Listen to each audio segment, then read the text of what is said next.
Good morning and welcome to my next vlog. I'm so excited to be filming again. It's currently 8 o'clock in the morning and that means that I've been awake for like 2 hours now. I was meaning to sleep in a bit, at least until 6 a.m. and I naturally woke up at around 5:30, I think. It's really difficult for me to sleep in when there is already sunlight outside, and anytime I know that the sun is already out, let's say because the light is of course in the room, then I just immediately wake up and I cannot continue sleeping. So I guess it's gonna be difficult during summer to get my 8 hours of sleep as during the winter, but not a problem at all. I don't want to go into detail about my morning routine because that was actually part of the first vlog I filmed for you. Right now I have just checked it for the last time after Vero sent it to me for a checkup after her editing, and jeez, it's perfect. She's the best editor ever, so let me know if you have already seen the first vlog and if you liked it, because it's super important for me to get feedback.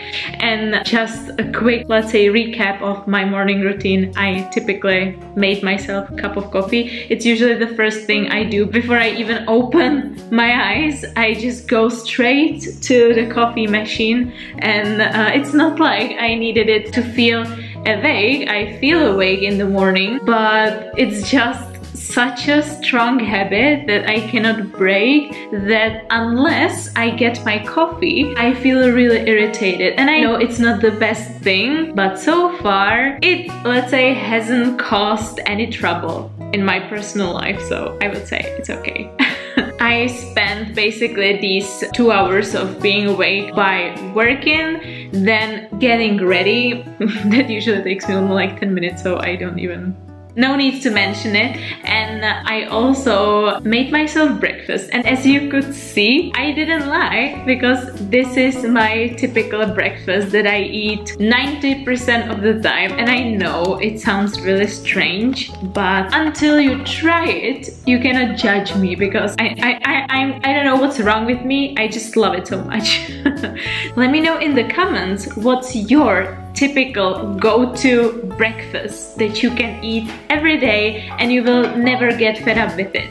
The plan for today is quite simple. In the morning I have 2 English lessons. I will show you what I have prepared for the students, because I still need to prepare it, so I will show you what it is and also give you a tip for effective language learning. I call it self-talk, and you will see that it's really effective if you want to improve your fluency. After the lessons I will have a snack and then take Lizzie for a walk, because the weather outside, I am in love with spring. I am really the type of person that really hates winter, so as soon as spring comes, I am suddenly the happiest person in the world. So I'm gonna be enjoying the weather with Lizzie outside. And then the interesting thing is I'm actually going to the gym, and finally we will see my training. Today is leg day. I'm gonna explain you a bit later what is, let's say, my collab or cooperation with the coach I have like, and what are my goals, what I want to achieve with this coach, and what does my, let's say, training and food routine look like, and why is it like that. I think that's gonna be interesting for you to hear. And after that, I don't know, so we'll see.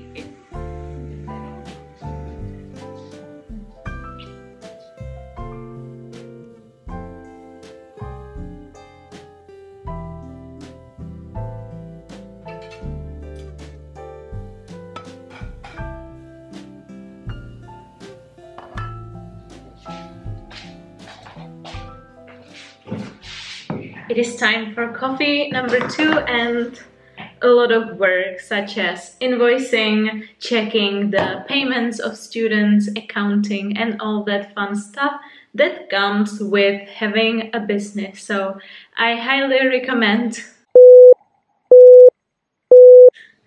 Just joking, I love it. Now I am in the middle of prepping for my morning lessons with my students, and I would like to show you how does it work. So we have this concept of Minikonverzačky, and those are conversational lessons that are based on conversations. Surprise, but how does it work? Me or the other teachers that I have always create a special link on Zoom or Google Meet for the student where we meet based on our arrangements, usually like every week, once, twice, 3 times, depends. Whatever the student wants, he or she will get. Doesn't matter, because it's an individual personal lesson. So for example, with this student, I believe that he will not be angry with me for showing and telling his name. His name is Petr, and we've been having lessons for maybe 2 years now on weekly basis. His document with the words and with notes is pretty long already. I will show you. So this is the document where I have been taking notes for him, and you can see that it has already 67 pages, and the point of it is that while we are talking, I'm not, let's say, interrupting him. I let him speak. Meanwhile, I am writing down some notes. For example, if he makes a mistake, I only write it down in the document. I don't interrupt him. I let him speak, and when he finishes his idea, when we basically finish a topic, then we both take a look into the document and I explain him what mistakes he has done, and he can correct them by trying it himself. This also improves the learning process in general, because it's more memorable if you can actually find your own mistake and think about it than just, let's say, me telling you what the mistake was without you even thinking about it. It's just like basic memory technique. Of course, after the lesson, he can go to our notes, he can study them so that he is better for the next lesson. For today's lesson, we are going to practice phrasal verbs, because that's what is his, let's say, weakness and wants to improve it. And because it's a conversational lesson, we will combine phrasal verbs with conversation. And I have prepared this fun activity. When I click, there is, let's say, a random question that contains phrasal verb in it, and we can also talk about, let's say, the answer to this question and the phrasal verb itself. So for example, do you like to dress up? Why or why not? So what does it mean to dress up? To dress up means to put on fancy clothes, for example, some fancy dress or suit. It's usually worn for special occasions, so I will ask him if he likes to dress up, and based on that he will practice his speaking and he will learn a lot of new phrasal verbs. So if you like this concept and would like to also improve your conversational skills and improve your fluency, you can definitely check out the link in the description of this video, and you can apply to become the student of Výukový online and also have your amazing teacher that will help you. And the language tip that I have prepared for today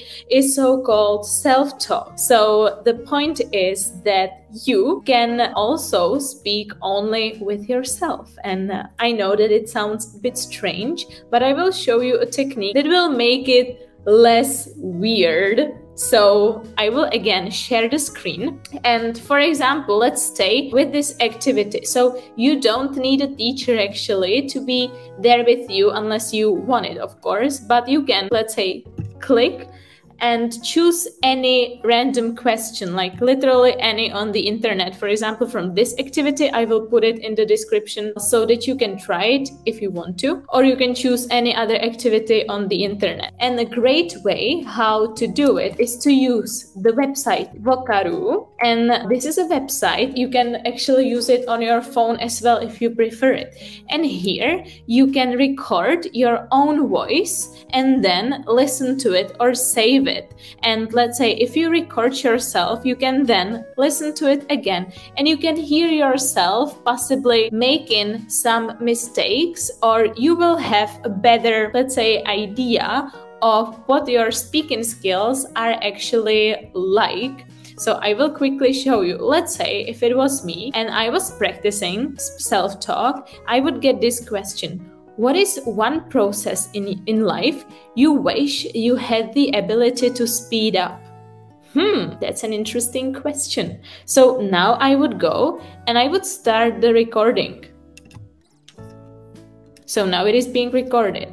What is one process in life you wish you had the ability to speed up? As I said, it's an interesting question and I probably need to give it some thought, but the first thing that came to my mind was probably work, because I have a lot on my plate and the majority of my day I usually spend working, and if I had the ability to somehow speed this process up, I would definitely do it, because if I didn't have to spend so much time working, I would have much more time for my family, for my friends, for going out to events, or for learning more languages. In general, like acquiring new hobbies. I've gotta say that if I had the ability to speed some process, I would definitely speed up the process of my work and everything that is related to my business. When I have finished recording, I will just click the red button and I can listen to myself. So now it is being recorded. What is one process in life you wish you had the ability to speed up? And I can also save it, download it to my computer and go back to it anytime. Definitely give self-talk a go, because it's an extremely effective technique if you want to improve your fluency. And I know that it sounds a bit odd just to speak to yourself, but believe me, with the Ukázka tool, you will not feel so strange, because you will be actually recording yourself and you will be saving it on your computer. Definitely try it, save it, and go back after 3 months of daily practicing, and you will see such a huge difference and progress that it will motivate you to go even further.